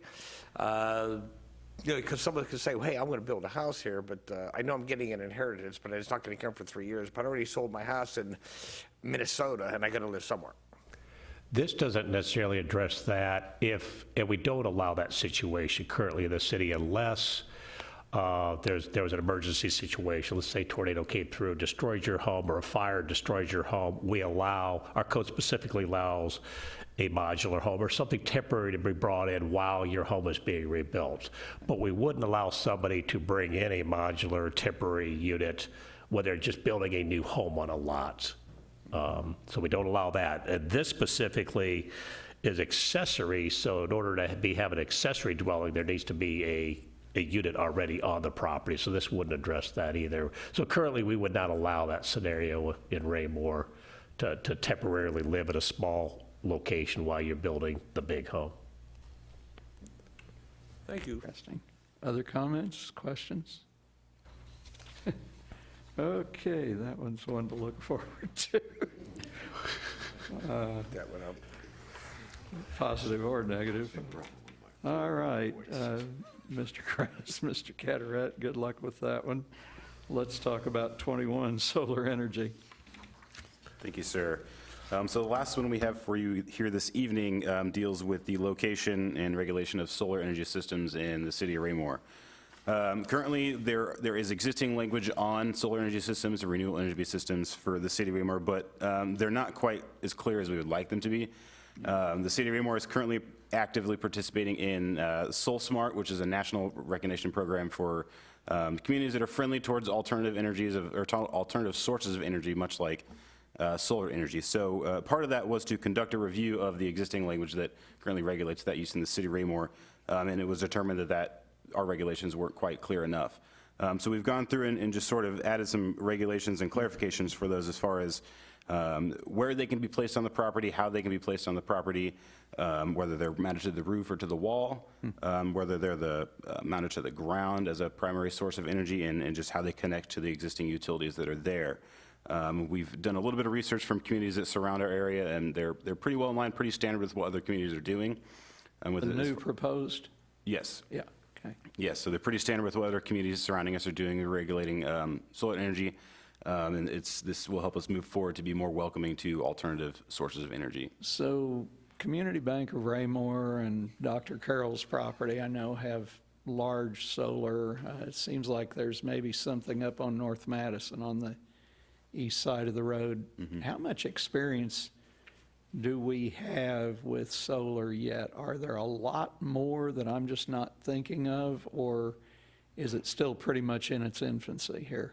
I believe in total there's about 18 properties that have applied for permits to install units on their house. You know, there's a chance that there might be more that have installed those under the radar and not applied for permits. But on file, we have about 18, and it's a mix of agricultural properties, commercial, residential. So there's a mix of different types of properties that are using this. So the proposed change builds on our experience with those applications? Yes, correct. Good, good. Okay. Quick question. Yeah, sure, Commissioner Boyd. 18, is that 18 in the last, is that 10 in the last 3 years? Is that 18 in the last 10 years? Has there been 3 or 4 recently? Just out of curiosity. I don't know how far back we started tracking those applications. Perhaps Mr. Cataret can answer that. More recently, probably within the last 6 to 8 years is what we've seen, the majority, if not all of those 18. They've been certainly more recent, and it's becoming more and more customary, especially in commercial buildings, where there's one happening right now at the old Casey's on North Madison Street, where they're putting in an entire system there. So the frequency is certainly more current than it would be from years before. Okay, thank you. Yeah. Commissioner Meiske. If we look at F on ground-mounted solar energy systems, they have to have safety warning signage and shall be safely secured. Is that by fence? Is that, I mean, are we going to regulate how they secure this? So Section F deals more with the utility boxes that accompany these systems. So like the electrical box, the junction boxes that we located on the ground, those would have to be securely locked, not necessarily with a fence, but maybe with a padlock or something that would prohibit people from coming up and getting in them if they weren't allowed to. And obviously an electrician or somebody coming to service that would be allowed in there, but that would prohibit someone like me, who's up to no good, or some teenagers out in the field, who might see something like that and be inclined to mess with it, or to do something of that nature. And it would certainly obviously depend on the size of the system as well. The larger you get, the more powers there are, the more dangerous the system becomes if it's not secured. So.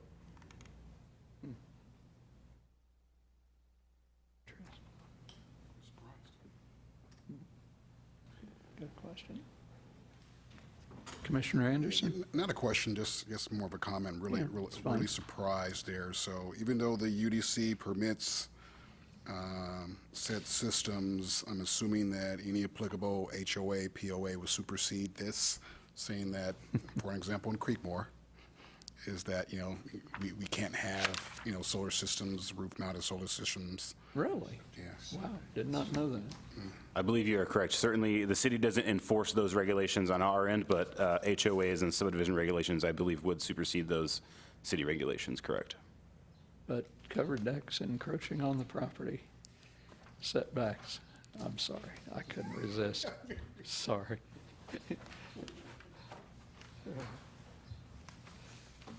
Other questions, comments about solar?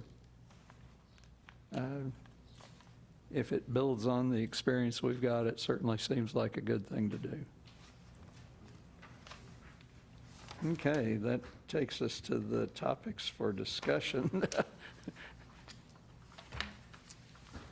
So just one topic for discussion this evening, and it's an item we've discussed previously. Just letting you know, from a work program standpoint, the next significant project that we'll be working on will be the sign code amendments. We don't want to make the sign code part of these UDC amendments that we discussed this evening, because it has potential for much more discussion. The proposal here would be for staff to go forward with drafting amendments with very close direction and discussion with Mr. Fleming, Mr. Zur. Clearly, this is going to be a team approach to moving forward. We've got a lot of good research done, a lot of good information available to us through the court cases. We had the training that had some discussion that Mr. Zur went over with the recent court case, Supreme Court case regarding sign code amendments. So that's what we're reacting to. All communities are reacting to that court case. I would say we're probably a little bit out front of what other communities are doing. There's not a lot of other communities that have moved forward yet, because it is an issue that is difficult for many communities to get a hold of and grasp. So, but we do need to move forward with this. We've wanted to do it for the past 6 months. It will be the next item you'll see coming forward out of staff. But again, we don't want to mix it in with these other amendments. So we'll keep that separate, and that'll be a future item for the commission to consider. Right.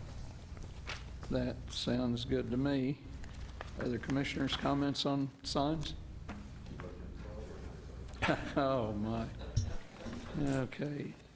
So, Mr. Fleming, I'd appreciate your advice on how the commission might dispatch case 17014 this evening. We've had good discussion with staff. I think we've provided them with at least some guidance, which might be helpful.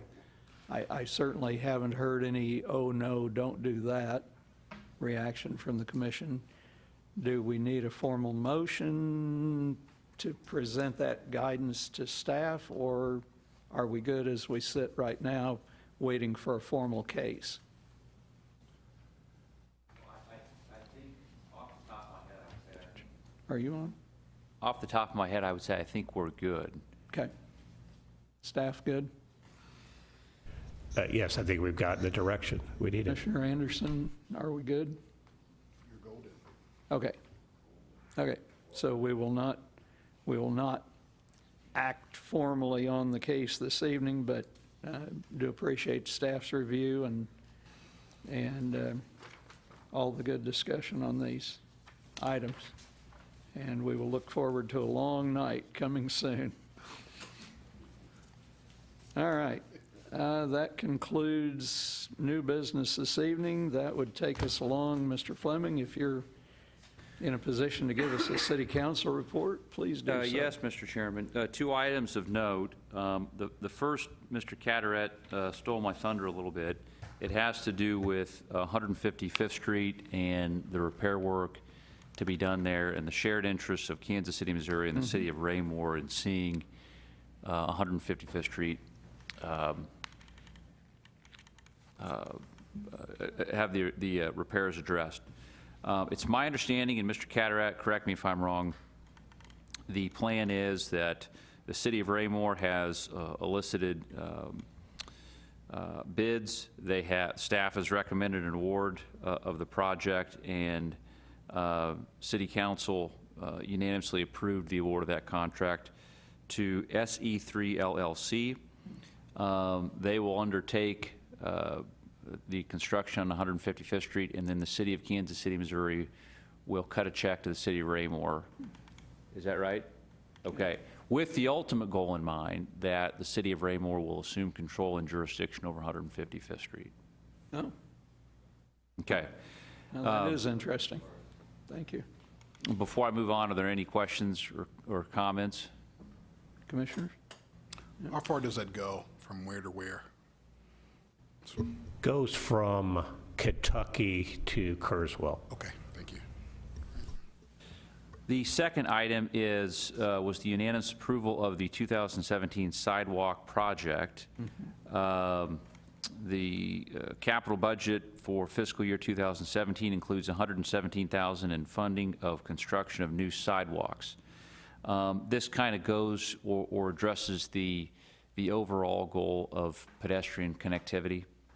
The only potential downside, and again, Mr. Cataret, correct me if I'm wrong, is that there has maybe been a little pushback, or there may be pushback from developers in new areas where sidewalks will have been laid before the new construction or development takes place. In other words, sidewalk will go in, someone will have the foresight to develop an area, and it's probably going to create a situation where sidewalk gets torn up, and then the developer will have to address it. Am I correct that we anticipate that may be a concern, or that has been raised already by? It is a concern on the GAP program that we have, and we infill at existing developments under our UDC requirement, where the property owner of an undeveloped lot has to go in and put the sidewalk in when majority of the homes of the lots already have sidewalk with the homes. So that we get pushback from the owner. I mean, they complain about it, but they comply. You know, it doesn't go beyond that, and most of them don't even complain anymore. They know what the program is. They know that's the risk of owning those lots. On the newer sidewalk that we're installing, which that program probably mostly covers new sidewalk segments in existing areas, so we won't have the pushback in those examples. But he was correct on the GAP program. That's where sidewalk may get damaged when homes are built on those GAP properties. And I think we've all just kind of learned to accept it over the years, and the builders are better about it now. They understand the program, but we've been doing it long enough now. Good. That's all I've got, Mr. Chairman. Yeah, that's good. Thank you, Mr. Fleming. Mr. Chair, I have a question. Meiske, yeah. Do we have a timeline for the start to completion of 155th? Oh, I hate to. I was going to give him his thunder back, but. Mr. Ames. I don't know the answer to that. I'll defer to. Yeah, there is no specific timeline. We want to get the project design and probably bid out in the early fall. Right. Okay. That's Once a contract is issued, there will be a timeline or a performance clause in the contract, right? That is correct. Sure. A certain So we're amount just of not working there days, yet. et cetera. Yeah. Right. We're just We're not not there. even close. Okay. Part of that, the fall that Mr. East talked about, is because the bridge had to be designed. So I think the design Yes, of the right. bridge takes the bulk of the time, correct? Right. Okay. Let's see. Thank you, Mr. Fleming, Mr. Cataret. if you'd like to start staff report. Yes, sir, thank you. Just a couple of items. In May of every year, the United States Census Bureau comes out with population estimates for all the cities within the country, and that information has been released. Some of, we've shared that with the public. I wanted to share just briefly this evening. So this is information as of July 1st of 2016. So that's the time frame that the Census Bureau uses each year. So our population, I was hoping we would reach 21,000. We fell a little short of that. We're at 20,839. The good news about that is when you look at in the Kansas City area, there's really two measures of growth that the Bureau looked at as part of this work, and that's by the total numbers of new residents. So they look at how many new residents or additional population that a community has over the past year time frame, and Raymore ranks 7th in that list. So you look at Kansas City, number 1, they added 6,500 individuals. So nobody's gonna add more individuals each year than Kansas City. But the other communities above us, Overland Park, Olathe, Lee Summit, Kansas City, Kansas, and Lenexa, those are the only communities that are above us. We had more population gain than Blue Springs and many of the other larger communities, Independence and other communities you think of as being much larger than Raymore. But our total increase of 485 residents was number 7 in the region. The second area they look at is the percentage of change over the past year. Again, Raymore is ranked 7th. Our percentage change was 2.4%. But the communities above us are communities, you look at Great Valley, Smithville, Parkville, Kearney. They're the, not the other communities that saw the great numbers of change, but percentage of change. So the fact that we're number 7 in both lists is really impressive. It shows the growth that we're experiencing within our community, both overall just general numbers and by percentage of growth. So I thought that was pretty cool. I wanted to share that. We're having another strong year in permits. It looks like we're keeping pace with what we did last year. We had over 200 new homes last year. And of course, that population change is looking at not just new homes that are being built. Births, deaths, et cetera, is all part of that factoring in. But we are keeping, as far as new construction, we're doing very well again this year. And based upon the development activity that we have developers talking to us about, we expect some additional subdivision development to be occurring this year and next year.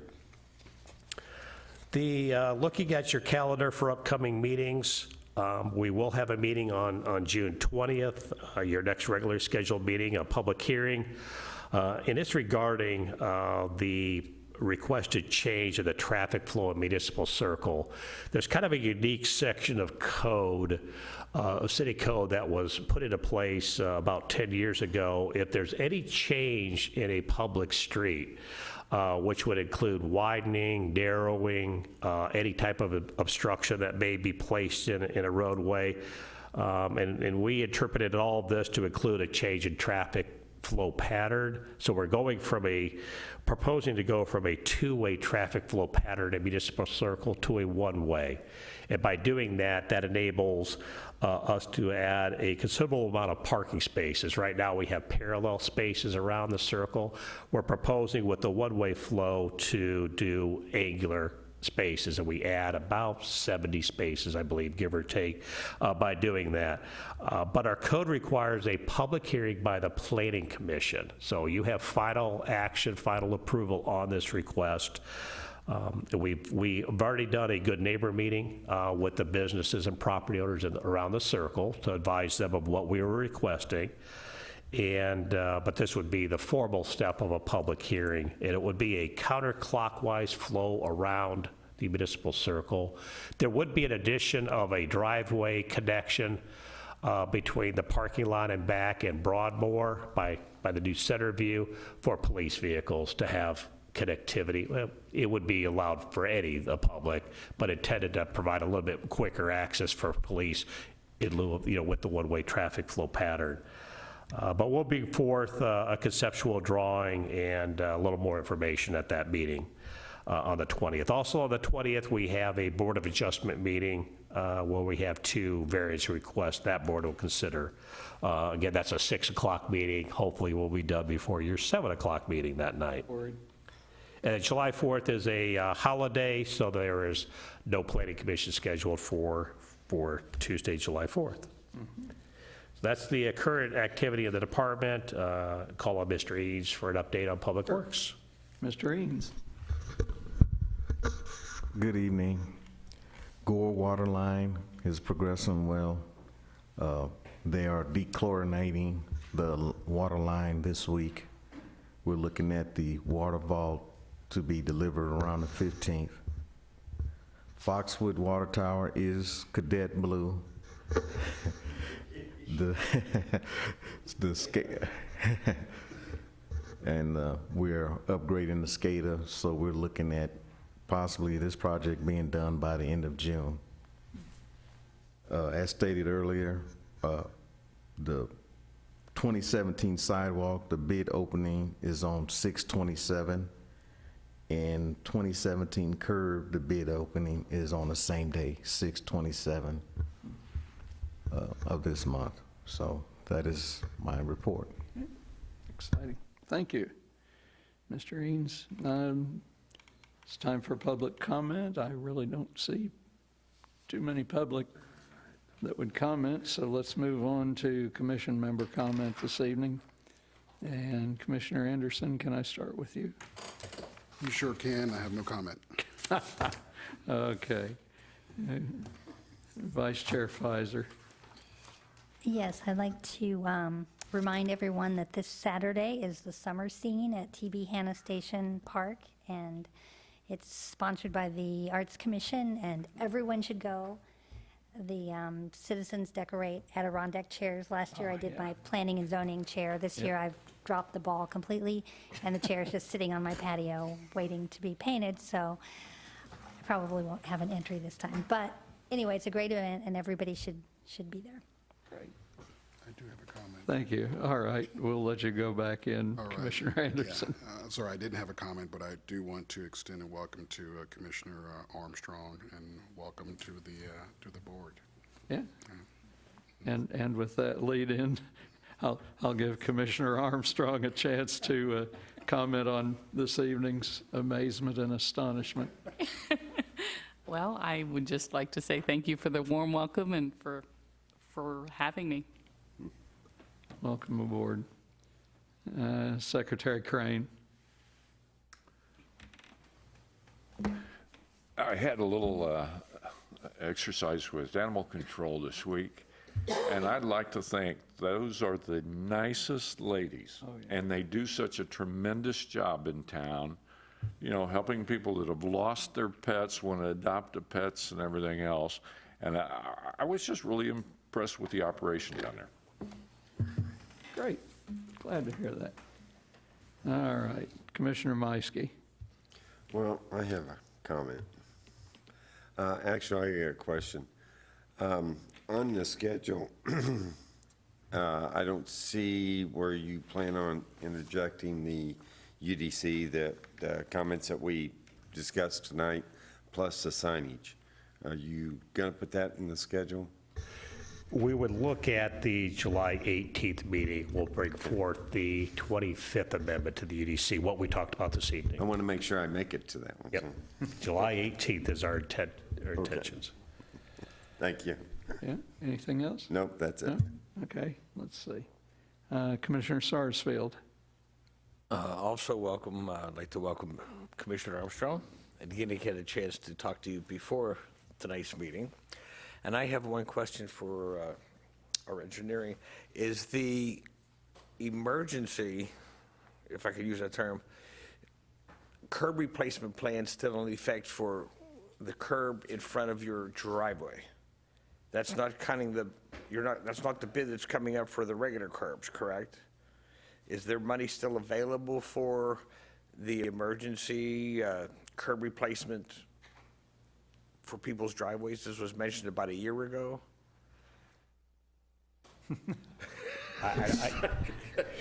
If we're going to tag team, because I think the intention of this contract would be for the annual replacement, the part of the program that we have. I believe there is priority given. I don't know if the same funding source is used for the emergency situations that you have, because we do want to take care of the curb in front of driveways.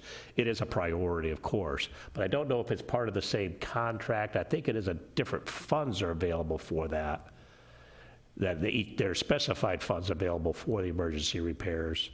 But I don't know that it's part of this contract or not. No, that would not be part of this contract. This is part of our annual curb replacement that we go by certain councilman wards throughout the city each Okay, year. so that emergency funding for the curbs for driveways is still available? I believe it is. I'm not 100% certain, but I believe it's still there. I know that that's always, because every year that's a priority. If it degrades quickly, that it needs to be repaired on a more timely manner than our annual program. Okay, thank you. That's all I have. Yeah, that was quite a question. All right, let's see, Commissioner Bowie. A couple of things. When we get to the new one-way proposal, I'd be interested in seeing if you guys have prepared, or if you're going to prepare some type of studies or numbers and things you might come up with when we get to that. I know it's down the road, but just something to think about. That would be helpful in terms of making a good decision. Secondly, welcome, new commissioner. Glad to have you. And just alerting everybody in the package. Thank you for the quick notes. I like that. Appreciate it. That was good. And the new information, contact information. Everybody just be aware that's in part of your notes. It's in the back. Sometimes you might forget that. So that's it. Thanks. No, thank you. Mayor Turnbow. Thank you. Yeah, I'd also like to thank and welcome Commissioner Armstrong to the board here. She and I had a conversation previously, and she expressed an interest as our Ward 4 representative, and I appreciate your willingness to step up to the plate and do that. It can be time-consuming, as this meeting was, but no, I'm just kidding, Jim. I loved everything you said. Anyway, but thank you for serving. We really do appreciate it. Also, in front of you, there's an invitation. I guess maybe we've already talked about it, is the June 16th opening for the center next door. We're finishing up some floor issues that we've had. Everything else is pretty much in place. We had a couple of mishaps with pieces of furniture, not to be unanticipated, so we'll hopefully get those replaced prior to the opening. But we're really excited about that. The Parks Department has already generated a brochure with regard to the types of events that we'll be promoting that folks can use the facility for. That's a really nice looking piece. I don't know if it's out for public consumption yet. I saw it for the first time today. I don't think it is out yet, but soon will be. Probably a big stack of them over there on June 16th, so please try to attend. We're trying to get as big a group as we possibly can. And that's all I have. Thank you, sir. No, that's good. Thank you for mentioning the card. I'm going to welcome Commissioner Armstrong as well. And Mr. Fleming, thank you very much for your help this evening. Mr. Eanes, of course, Mr. Cataret, and Mr. Gress. As I have said before, and I seem to never get tired of saying it, this commission could not do what we do without your professional support. And I don't want that to go unnoticed or taken for granted. So thank you very much. Unless anyone has any other comments, I would entertain a motion to adjourn this evening's meeting. Second. Wait, who firsted? Oh. Okay, we're going to give the motion to Commissioner Anderson, and Commissioner Bowie, you're certainly the second. And I will not entertain any discussion on the motion, so all those in favor of adjournment, raise a hand, please. And that's at least 9, so Commissioner Anderson, thank you. I'm gonna go home.